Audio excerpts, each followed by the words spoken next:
ప్రభుత్వ ఆసుపత్రిలోని రోగులు ఇచ్చిన ఫిర్యాదుతో స్పందించిన మంత్రి నిమ్మల రామానాయుడు అక్కడకు చేరుకొని అధికారులను హడలెత్తించారు. పశ్చిమ గోదావరి జిల్లా పాలకొల్లులో వర్షాల కారణంగా ప్రభుత్వ ఆసుపత్రిలోని పలు వార్డులు వర్షపు నీటితో నిండిపోయింది. రాత్రికి రాత్రే పలు వార్డుల్లో ఉన్న రోగులు ఖాళీ చేయాలని వైద్య సిబ్బంది సూచించారు. దీంతో రోగులు ఫిర్యాదుతో మంత్రి నిమ్మల ఆకస్మికంగా తనిఖీ చేపట్టారు. వర్షం కురుస్తున్న వార్డులను మంత్రి పరిశీలించారు.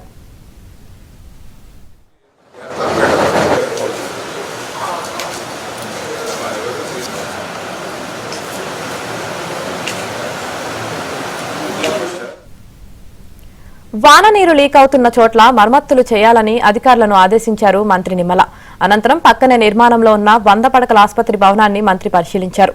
ఈ సందర్భంగా నూతన భవనంలో కూడా వర్షపు నీరు నిలిచిపోవడంతో నిర్మాణ పనుల తీరు పట్ల మంత్రి అసహనం వ్యక్తం చేశారు. ప్రజాధనం దుర్వినియోగం చేస్తున్నారంటూ అధికారులు కాంట్రాక్టులపైన మండిపడ్డారు. అనంతరం కలెక్టర్తో ఫోన్లో మాట్లాడారు. పాత ఆసుపత్రి భవన దుస్థితిని, నిర్మాణంలో ఉన్న కొత్త భవనం నాణ్యత లోపాలపై చర్యలు తీసుకోవాలని మంత్రి ఆదేశించారు.